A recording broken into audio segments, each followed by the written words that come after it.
sua Bíblia em Gênesis capítulo 3, versículo 6. Você manterá sua Bíblia aberta, porque nós usaremos quase todo o capítulo 3. Depois também citaremos ou leremos também em Isaías capítulo 1, 18 a 20. Gênesis capítulo 3, versículo 6. Convidamos a igreja a ler,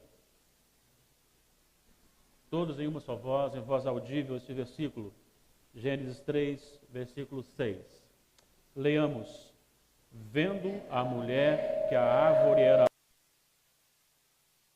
agradável aos olhos e árvore desejável para dar entendimento, tomou-lhe do fruto e comeu, e deu também ao marido, e ele comeu. Vamos orar. Senhor Deus, esta é a palavra do Senhor. O Espírito Santo do Senhor é suficiente para aplicar a tua mensagem ao nosso coração. O desejo do meu coração é que o impacto, ao relembrar as consequências do pecado e o convite maravilhoso do Senhor pela tua graça, seja o mesmo impacto causado pelo teu Santo Espírito nos corações aqui presentes. Então, Pai, continues a falar no nosso coração em nome de Jesus. Amém.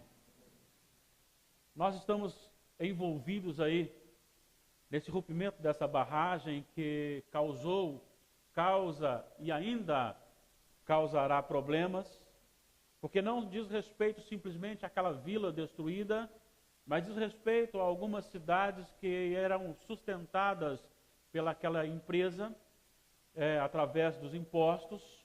Muitas pessoas empregadas ali e agora estão de férias coletivas e forçadas, mas também nós temos aquelas pessoas que usavam deste rio para o seu abastecimento, que agora está comprometido.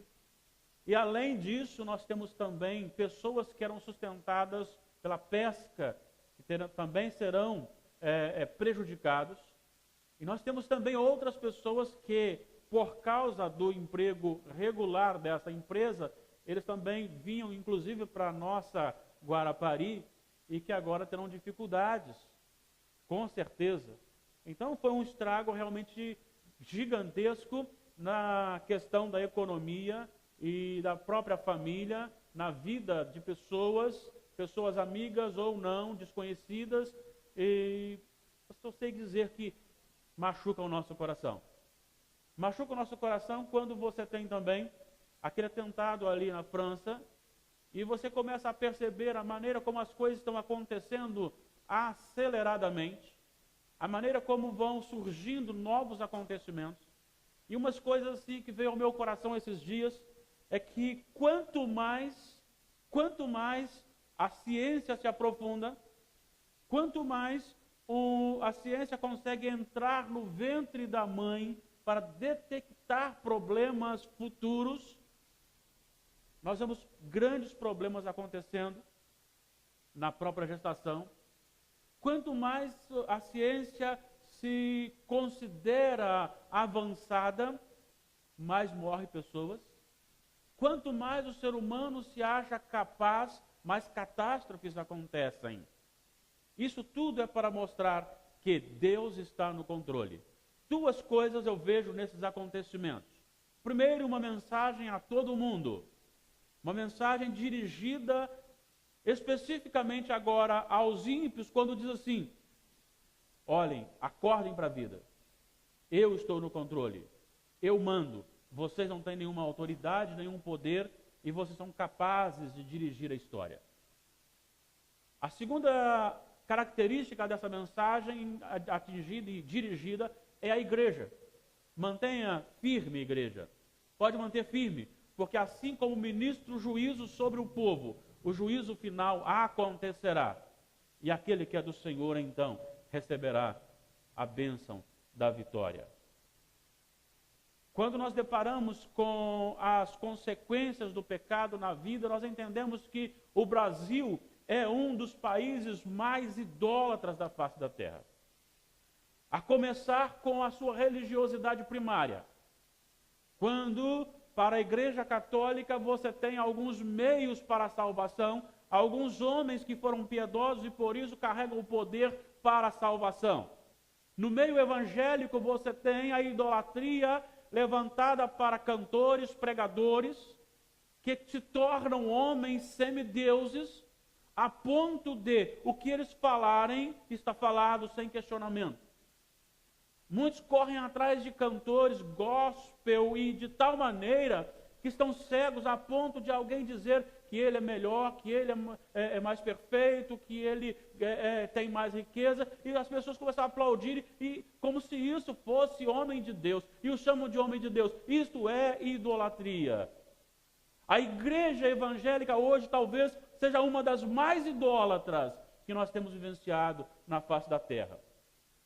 A igreja tem acompanhado um direcionamento cada vez mais longe de Deus. É só olhar os nossos cânticos, que dificilmente exaltam a Deus.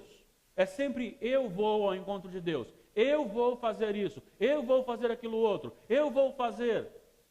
O nosso louvor ele é antropocêntrico, o homem está no meio. É como se o homem tivesse autoridade para fazer. Os nossos sermões são sermões que agradam a todos, é o sermão triunfalista. Você pode, você vence, você é. E pouco se fala a respeito da necessidade de arrependimento, de uma nova vida, uma vida em Cristo. E nós precisamos retornar, precisamos de uma reforma urgente, como aconteceu no século XVI. Precisamos hoje de uma reforma na igreja cristã. Precisamos pegar essa igreja e voltá-la para aqui, para a palavra de Deus. Precisamos voltar para a palavra de Deus e colocar essa palavra no nosso coração. E deixar que ela direcione a nossa vida, independentemente se o que está colocado aqui nos agrada ou não. Se vai satisfazer o nosso ego ou não. O que interessa é a palavra de Deus proclamada como ela é. Chamando o povo ao arrependimento. E dizendo para o povo, ou você se arrepende ou você está condenado. Porque esta é a palavra de Deus. Deus havia chamado Adão e lhe deu algumas ordens sobre obediência. E disse, se você desobedecer, você morre. E o texto que nós lemos aqui está justamente relatando o momento da queda, o momento da morte. E nós vemos aqui o texto lido. Quando a mulher, então, ela assediada por Satanás, a serpente, se você quiser conferir isso, só ir para Apocalipse, vai dizer que o diabo, a antiga serpente, essa serpente, então, por trás da serpente tem Satanás e ele começa a conversar com Eva e dizer para Eva que, na verdade, o que Deus falou não é bem aquilo, o que ela tem que fazer é alcançar a estatura de Deus, o conhecimento de Deus, e Eva então se dá por vencida, e Eva cai no pecado, e Eva come do fruto que era proibido comer, ela então desobedece a Deus, ela pega daquele fruto, entrega para Adão, Adão também desobedece ao Senhor, ele também peca, e ele então, juntamente com Eva morre, e Eva também, mortos agora, separados de Deus por causa do pecado. Antes de seguir o texto aqui, quantos crentes têm seguido as palavras de Satanás? Quantos crentes têm dado ouvido à palavra da serpente? A ser assediado e convidado para atos que não glorificam o nome do Senhor, que ferem a palavra de Deus. Como consequência, nós vemos aqui alguns acontecimentos. Eu quero destacá-los aqui nesta noite, para que possamos identificar-nos com essas realidades. A primeira consequência da queda ou do pecado está na vergonha causada pela maldade introduzida no coração do homem. Se você olhar o versículo 25 do capítulo 2, encerra o capítulo com a seguinte expressão: ora, um e outro, quer dizer Adão e Eva, o homem e sua mulher, estavam nus e não se envergonhavam. Após o pecado, versículo 7, abriram-se então os olhos de ambos e, percebendo que estavam nus, coseram folhas de figueira e fizeram cintas para si. Por quê? Porque a maldade passou a fazer parte do coração. Agora, um casal que anteriormente não tinha vergonha da nudez porque havia simplicidade, porque não tinha nada para esconder. Agora a maldade toma conta, e a primeira consequência desse pecado é esconder-se um do outro. Porque agora há vergonha, porque agora há maldade, porque agora não pode mais ser transparente um para com o outro, porque o pecado entrou no coração de Eva e entrou no coração de Adão. A vergonha assume o lugar que anteriormente havia uma inocência sadia, realmente verdadeira, como diz aqui, estavam nus e não se envergonhavam, no versículo 25. Outra característica do pecado, além dessa maldade introduzida no coração que causou vergonha, está também o esconder-se de Deus. Anteriormente, Deus estava com o povo, com Adão e Eva. Agora Adão e Eva se escondem de Deus. É interessante observar aqui, porque o Senhor vai dizer no versículo 9, perguntando para Adão, e no final ele diz assim: tive medo, me escondi. Mas o escritor vai registrar: esconderam-se da presença do Senhor. Adão precisava do jardim, ele queria comer do jardim, ele queria viver no jardim, mas ele não mais suportava a presença de Deus. Quem vive no pecado não suporta a presença de Deus. Quem vive no pecado não suporta a mensagem de Deus. É por isso que as pessoas fogem. É por isso que as pessoas vão para locais onde se ouve aquilo que querem ouvir. Porque quem está no pecado não suporta a palavra de Deus. Eles não querem Deus, eles querem as coisas de Deus. Eles querem oração na hora da crise. Eles querem o levantamento da sua empresa. Eles querem a cura da sua enfermidade. Eles querem bênçãos para a sua família. Mas eles não querem um compromisso real, sério com Deus. Porque conviver com Deus não pode conviver com o pecado. Aquele que é amigo do mundo é inimigo de Deus.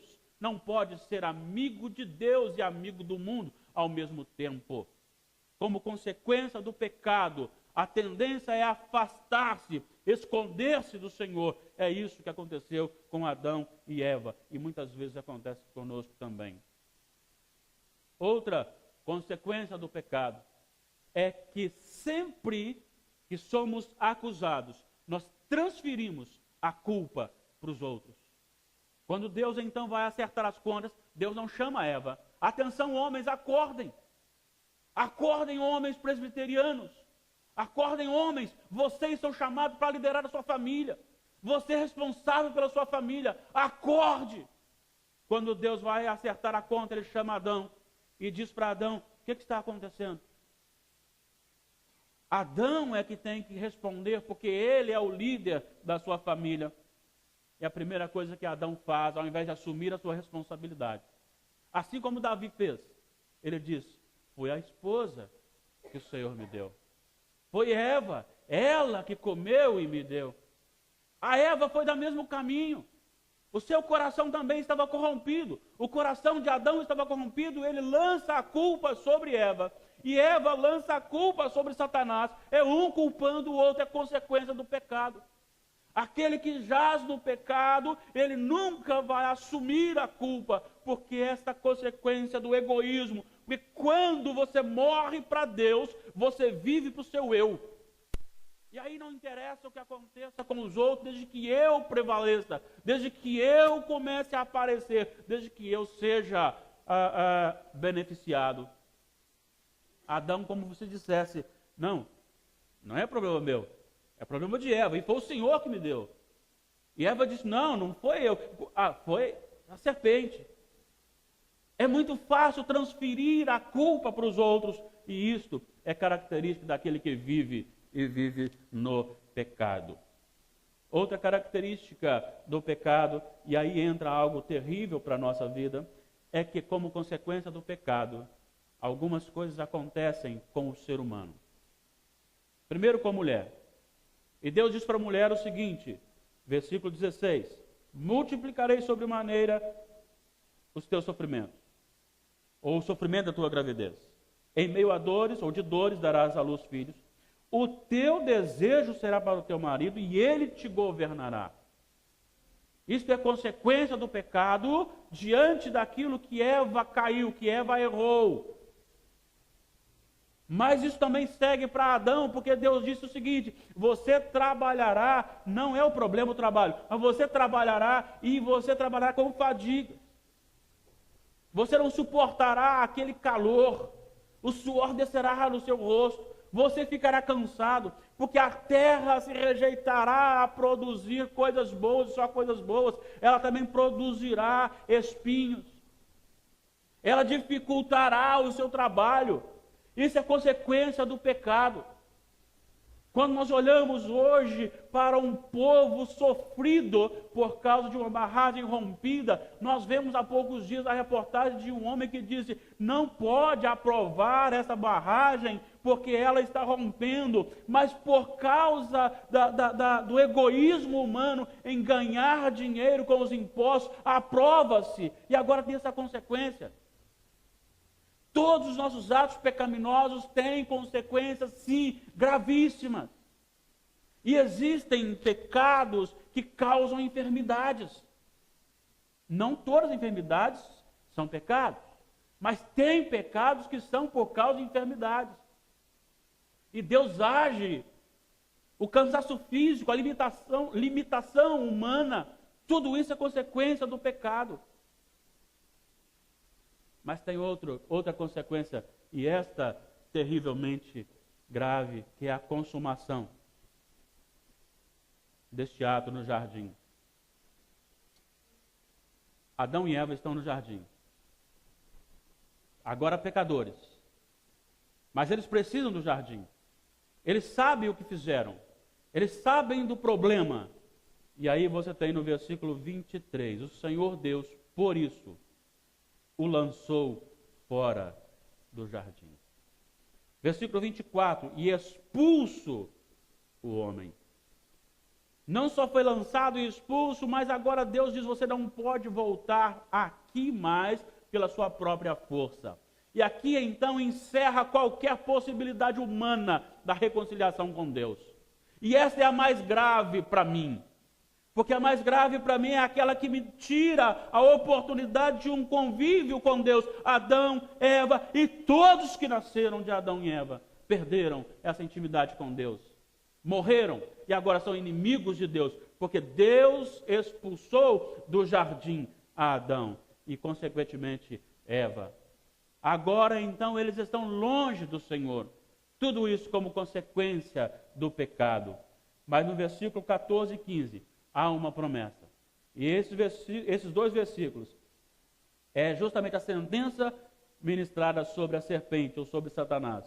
Então disse Deus, o Senhor, à serpente: visto que isso fizeste, maldita és entre todos os animais domésticos, e o és entre todos os animais selváticos. Rastejarás sobre o teu ventre, e comerás pó todos os dias da tua vida.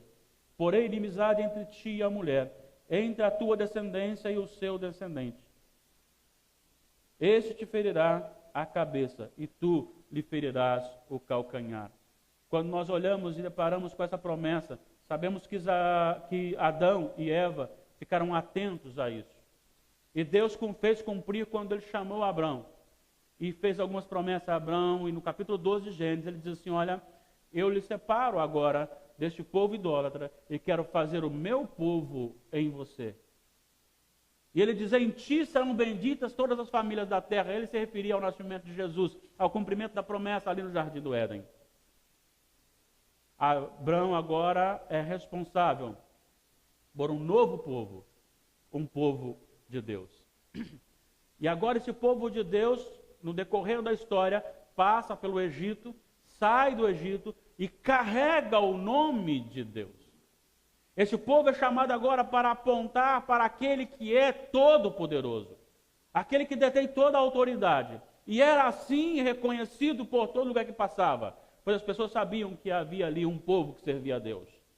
Mas esse povo de Deus, segundo o profeta Isaías, capítulo 1, se tornou tão rebelde, tão pecador, tão miserável, que ao mesmo tempo que vivia a vida fora da presença de Deus, e ia novamente ao templo ou ao local de culto, e ali começava a cultuar ao Senhor com sacrifícios, como se estivesse obedecendo ao Senhor. E Deus chama isso de hipocrisia.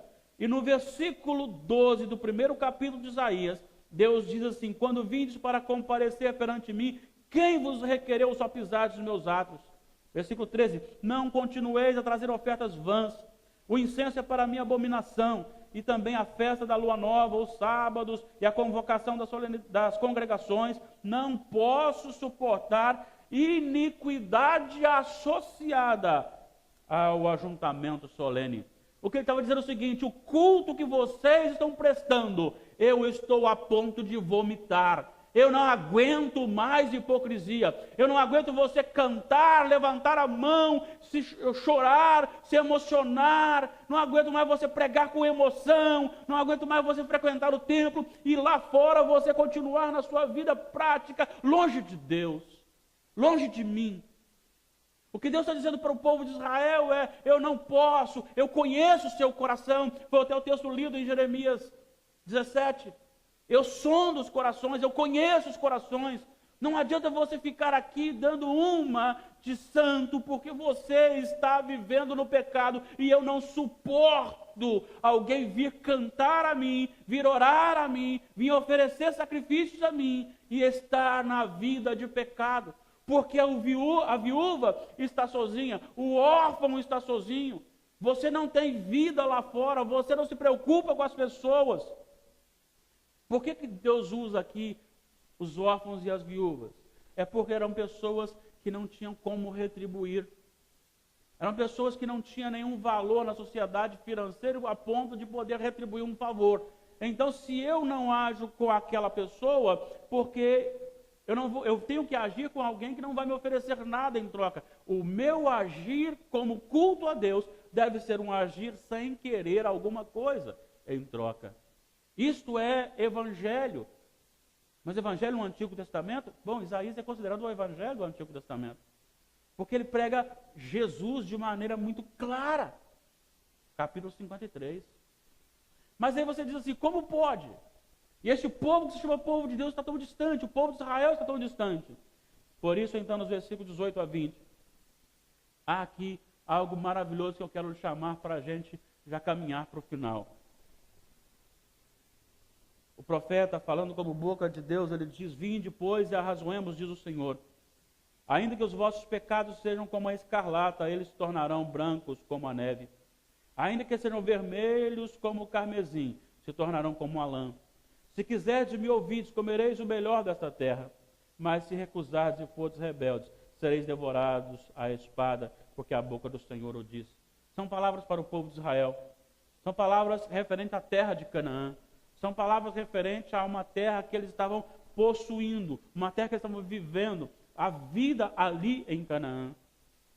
E aqui ele está dizendo o seguinte: vocês estão com uma vida cultica hipócrita, mas se vocês entenderem a graça maravilhosa de Deus em Jesus que ainda virá, esse sacrifício que ainda acontecerá, é suficiente para apagar qualquer tipo de pecado.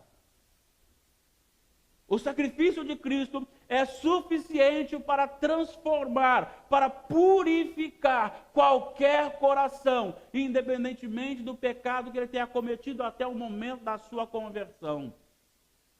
Não importa se ele tenha sido alguém que apenas não frequentou a igreja, não importa se ele tenha sido alguém que roubou ou furtou alguma coisa, não importa se ele tenha sido alguém que estuprou alguém, que fez algum ato hediondo, não importa. Ainda que aquele pecador esteja totalmente coberto pelo pecado, se ele se arrepender, há solução para ele. Jesus é a solução. Jesus é capaz de limpar. O sacrifício de Cristo é eficaz. É por isso que João Batista diz em João 1:29, eis o Cordeiro de Deus que tira o pecado do mundo. A desgraça do pecado causada na vida do homem agora é apresentada como apresenta uma solução a este pecado, a essa desgraça, dizendo, por pior que você esteja, há solução. Qual é a solução? Versículo 19, se me ouvirdes, se você colocar o seu coração nas minhas palavras, se você me der ouvido, se você abrir o seu coração realmente aquilo que eu estou ordenando. Aqui ele está falando para um povo ímpio, não, irmãos. Ele está falando aqui para um povo de Deus. Ele está falando aqui para a igreja. Ele está falando aqui para um povo que tem conhecimento dele, um povo que chega no Mar Vermelho, primeiro presencia os sinais do Egito, depois chega no Mar Vermelho, o mar se abre, atravessa, o exército é afogado miraculosamente, e depois ele caminha, e aí vem a alimentação, a roupa não envelhece, as sandálias não envelhecem, a comida vem diariamente para eles. A água sai da rocha. O exército, por mais numeroso que seja, Deus diminui o de Israel e com 300 homens sem espada, vence aquele exército gigantesco. É este o povo que tem a experiência de Deus que está agora nesse estado. Isso diz respeito a você e a mim, que temos experiências com Deus e de Deus na vida. Que sabemos o que Deus é capaz de fazer e que faz, e que fez, faz e fará. É para você e para mim esta mensagem. E ele diz, se vocês quiserem, e se vocês me derem ouvido. E aí então, ele vai dizer, comereis o melhor desta terra. Ah, irmãos, há aqui algo muito maravilhoso. A minha preocupação é que nós somos um povo mais feliz do mundo, só no nome. Só no nome, porque parece um povo triste, parece um povo angustiado, um povo que não sabe experimentar aquilo que Deus tem para oferecer, que não se deleita nos prazeres de Deus, que não se deleita na comunhão com o Senhor.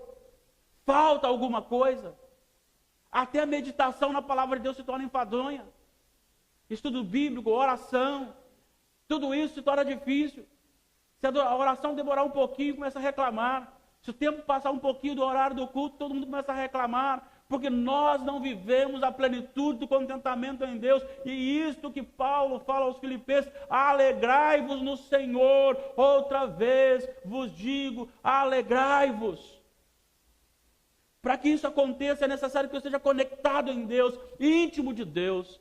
É preciso que eu coma a palavra de Deus. É preciso que eu tenha prazer em falar com Deus. Isso vai aumentando a minha comunhão com o Senhor. Quanto mais comunhão com o Senhor, mais prazer no Senhor. E aí eu vivo para a glória de Deus.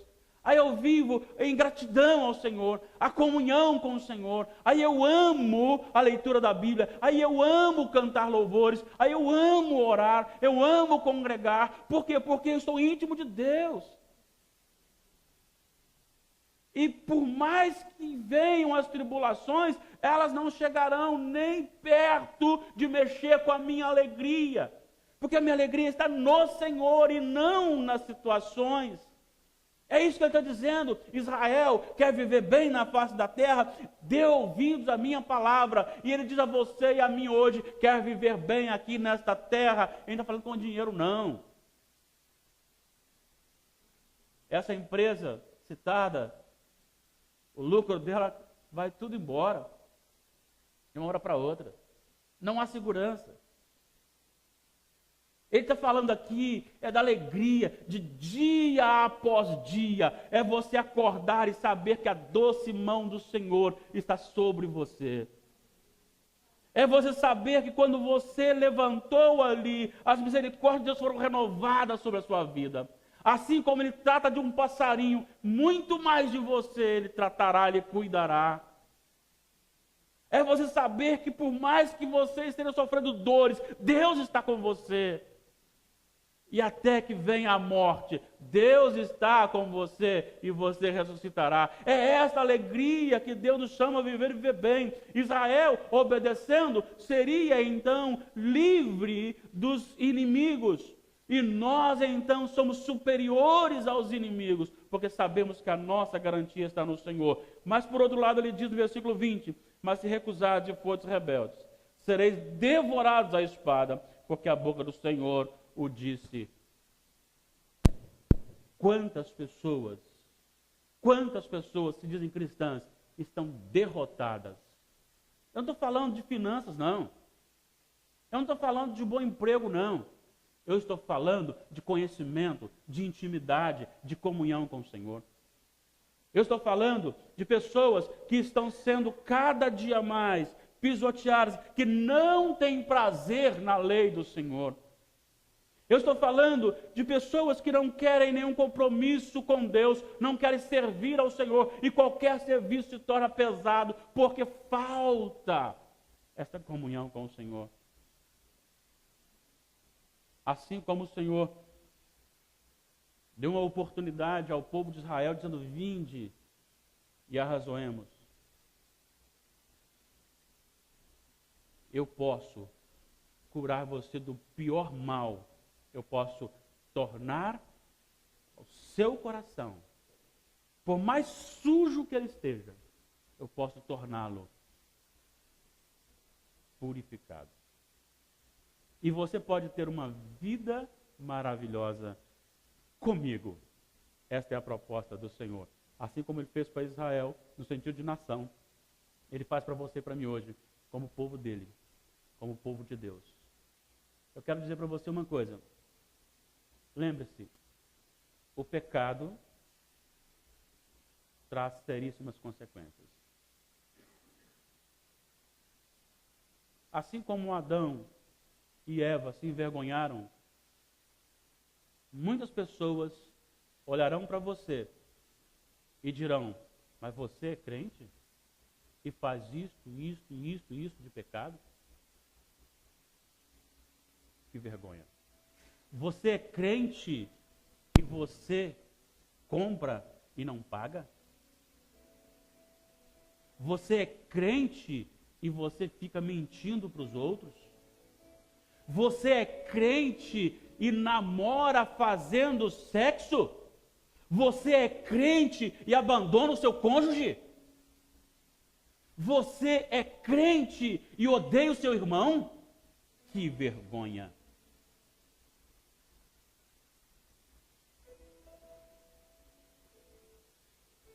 Também há outra consequência.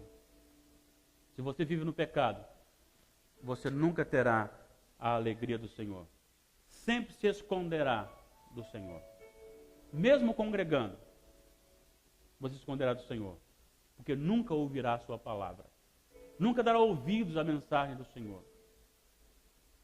E o Senhor talvez esteja falando no seu coração, onde tu estás?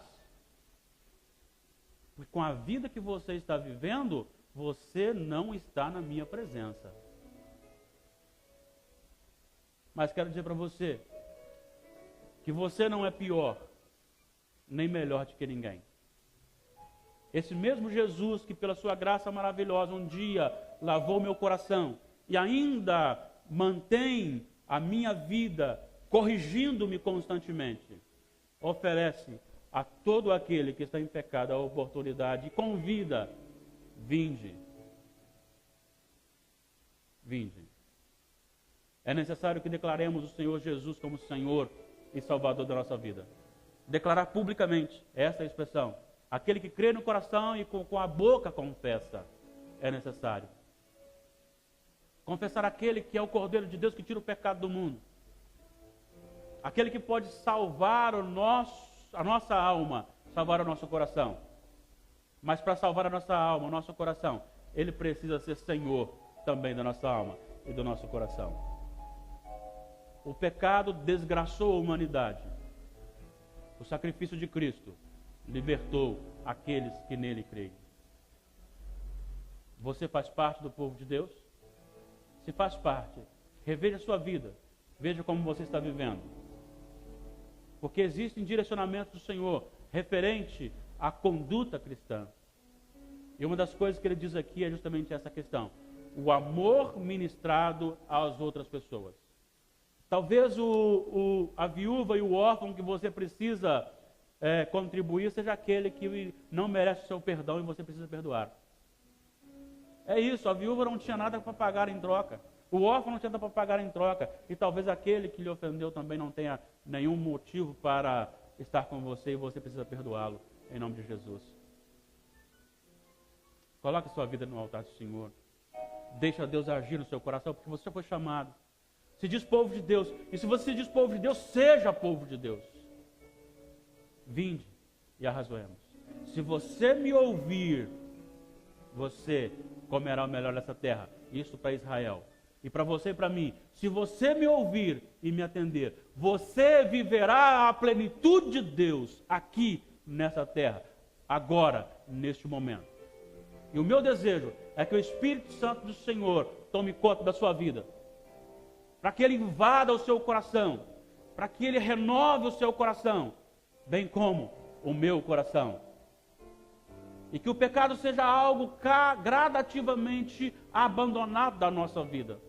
E a santificação, a piedade, a obediência a Deus seja gradativamente perseguida, buscada, exercitada. Que possamos dizer não para o mundo e sim para o Senhor. Que possamos ser luzeiros por onde passarmos, para a glória do Senhor. Deus nos abençoe. Louvado seja o Senhor, que enviou o Cristo Jesus, capaz de purificar um coração tão sujo como era o meu. Quanto era o meu. Não só me perdoar, mas me possibilitar viver gradativamente no Senhor. Deus nos abençoe, hoje e sempre. Amém.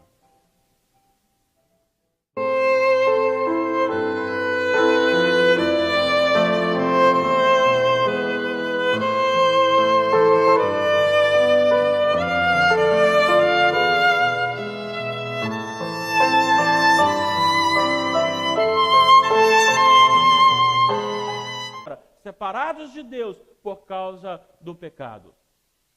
Antes de seguir o texto aqui, quantos crentes têm seguido as palavras de Satanás? Quantos crentes têm dado ouvido à palavra da serpente? A ser assediado e convidado para atos que não glorificam o nome do Senhor, que ferem a palavra de Deus. Como consequência, nós vemos aqui alguns acontecimentos. Eu quero destacá-los aqui nesta noite, para que possamos identificar-nos com essas realidades. A primeira consequência da queda ou do pecado está na vergonha causada pela maldade introduzida no coração do homem. Se você olhar o versículo 25 do capítulo 2, encerra o capítulo com a seguinte expressão: ora, um e outro, quer dizer, Adão e Eva, o homem e sua mulher, estavam nus e não se envergonhavam. Após o pecado, versículo 7, abriram-se então os olhos de ambos e, percebendo que estavam nus, coseram folhas de figueira e fizeram cintas para si. Por quê? Porque a maldade passou a fazer parte do coração. Agora, um casal que anteriormente não tinha vergonha da nudez porque havia simplicidade, porque não tinha nada para esconder, agora a maldade toma conta e a primeira consequência desse pecado é esconder-se um do outro. Porque agora há vergonha, porque agora há maldade, porque agora não pode mais ser transparente um para com o outro, porque o pecado entrou no coração de Eva e entrou no coração de Adão. A vergonha assume o lugar que anteriormente havia uma inocência sadia, realmente verdadeira, como diz aqui, estavam nus e não se envergonhavam, no versículo 25. Outra característica do pecado, além dessa maldade introduzida no coração que causou vergonha, está também o esconder-se de Deus. Anteriormente, Deus estava com o povo, com Adão e Eva. Agora Adão e Eva se escondem de Deus. É interessante observar aqui, porque o Senhor vai dizer no versículo 9, perguntando para Adão, e no final ele diz assim: tive medo, me escondi. Mas o escritor vai registrar: esconderam-se da presença do Senhor. Adão precisava do jardim, ele queria comer do jardim, ele queria viver no jardim, mas ele não mais suportava a presença de Deus. Quem vive no pecado não suporta a presença de Deus. Quem vive no pecado não suporta a mensagem. Inclusive para a nossa Guarapari, e que agora terão dificuldades, com certeza. Então foi um estrago realmente gigantesco na questão da economia e da própria família, na vida de pessoas amigas ou não, desconhecidas, e eu só sei dizer que machuca o nosso coração. Machuca o nosso coração quando você tem também aquele atentado ali na França, e você começa a perceber a maneira como as coisas estão acontecendo aceleradamente, a maneira como vão surgindo novos acontecimentos.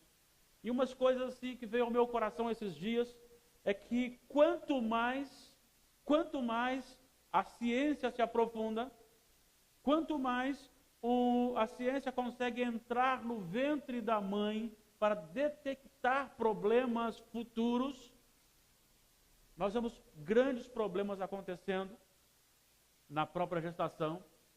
Quanto mais a ciência se considera avançada, mais morrem pessoas. Quanto mais o ser humano se acha capaz, mais catástrofes acontecem. Isso tudo é para mostrar que Deus está no controle. Duas coisas eu vejo nesses acontecimentos. Primeiro, uma mensagem a todo mundo.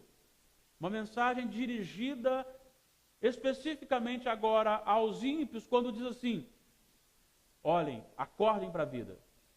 Eu estou no controle. Eu mando. Vocês não têm nenhuma autoridade, nenhum poder, e vocês são capazes de dirigir a história. A segunda característica dessa mensagem atingida e dirigida é a igreja. Mantenha firme, igreja. Pode manter firme, porque assim como ministra o juízo sobre o povo, o juízo final acontecerá. E aquele que é do Senhor, então, receberá a bênção da vitória. Quando nós deparamos com as consequências do pecado na vida, nós entendemos que o Brasil é um dos países mais idólatras da face da terra.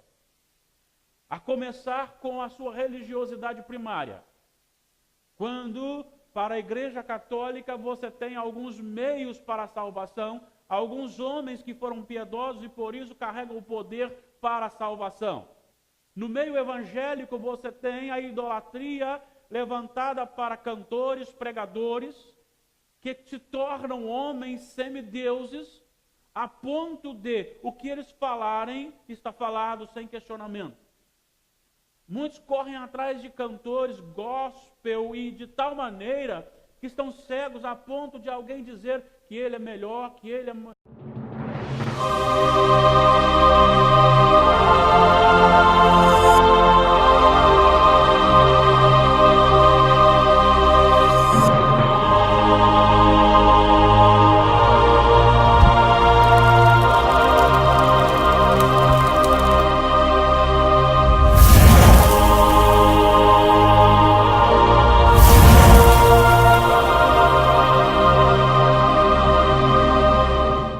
Bíblia em Gênesis capítulo 3, versículo 6. Você manterá sua Bíblia aberta, porque nós usaremos quase todo o capítulo 3. Depois também citaremos ou leremos também em Isaías capítulo 1, 18 a 20. Gênesis capítulo 3, versículo 6. Convidamos a igreja a ler todos em uma só voz, em voz audível, esse versículo. Gênesis 3, versículo 6. Leamos. Vendo a mulher que a árvore era agradável aos olhos e árvore desejável para dar entendimento, tomou-lhe do fruto e comeu, e deu também ao marido, e ele comeu. Vamos orar. Senhor Deus, esta é a palavra do Senhor. O Espírito Santo do Senhor é suficiente para aplicar a tua mensagem ao nosso coração. O desejo do meu coração é que o impacto, ao relembrar as consequências do pecado e o convite maravilhoso do Senhor pela tua graça, seja o mesmo impacto causado pelo teu Santo Espírito nos corações aqui presentes. Então, Pai, continues a falar no nosso coração em nome de Jesus. Amém. Nós estamos envolvidos aí nesse rompimento dessa barragem que causa e ainda causará problemas, porque não diz respeito simplesmente àquela vila destruída, mas diz respeito a algumas cidades que eram sustentadas pelaquela empresa através dos impostos.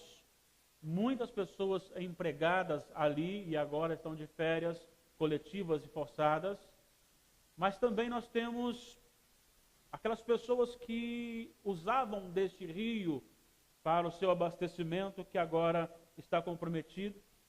E além disso, nós temos também pessoas que eram sustentadas pela pesca, que também serão prejudicados. E nós temos também outras pessoas que, por causa do emprego regular dessa empresa, eles também vinham em mensagem de Deus. É por isso que as pessoas fogem. É por isso que as pessoas vão para locais onde se ouve aquilo que querem ouvir. Porque quem está no pecado não suporta a palavra de Deus. Eles não querem Deus, eles querem as coisas de Deus. Eles querem oração na hora da crise. Eles querem o levantamento da sua empresa. Eles querem a cura da sua enfermidade. Eles querem bênçãos para a sua família. Mas eles não querem um compromisso real, sério com Deus. Porque conviver com Deus não pode conviver com o pecado. Aquele que é amigo do mundo é inimigo de Deus. Não pode ser amigo de Deus e amigo do mundo ao mesmo tempo. Como consequência do pecado, a tendência é afastar-se, esconder-se do Senhor. É isso que aconteceu com Adão e Eva. E muitas vezes acontece conosco também. Outra consequência do pecado é que sempre que somos acusados, nós transferimos a culpa para os outros. Quando Deus então vai acertar as contas, Deus não chama Eva. Atenção, homens, acordem. Acordem, homens presbiterianos. Acordem, homens, vocês são chamados para liderar a sua família. Você é responsável pela sua família. Acorde. Quando Deus vai acertar a conta, ele chama Adão e diz para Adão: o que está acontecendo? Adão é que tem que responder, porque ele é o líder da sua família. E a primeira coisa que Adão faz, ao invés de assumir a sua responsabilidade, assim como Davi fez, ele diz: foi a esposa que o Senhor me deu. Foi Eva, ela que comeu e me deu. A Eva foi do mesmo caminho. O seu coração também estava corrompido. O coração de Adão estava corrompido, ele lança a culpa sobre Eva. E Eva lança a culpa sobre Satanás. É um culpando o outro, é consequência do pecado. Aquele que jaz no pecado, ele nunca vai assumir a culpa, porque esta é consequência do egoísmo. Porque quando você morre para Deus, você vive para o seu eu. E aí não interessa o que aconteça com os outros, desde que eu prevaleça, desde que eu comece a aparecer, desde que eu seja beneficiado. Adão, como você dissesse, não é problema meu, é problema de Eva, e foi o Senhor que me deu. E Eva disse: não foi eu, foi a serpente. É muito fácil transferir a culpa para os outros, e isto é característica daquele que vive e vive no pecado. Outra característica do pecado, e aí entra algo terrível para a nossa vida, é que como consequência do pecado, algumas coisas acontecem com o seu. É mais perfeito, que ele tem mais riqueza, e as pessoas começam a aplaudir, e como se isso fosse homem de Deus, e o chamam de homem de Deus. Isto é idolatria.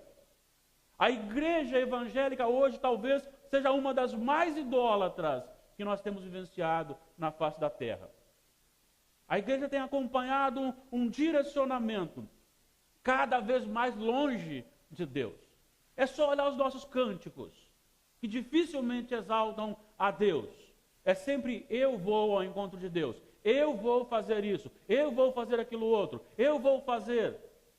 O nosso louvor ele é antropocêntrico, o homem está no meio. É como se o homem tivesse autoridade para fazer. Os nossos sermões são sermões que agradam a todos, é o sermão triunfalista. Você pode, você vence, você é. E pouco se fala a respeito da necessidade de arrependimento, de uma nova vida, uma vida em Cristo.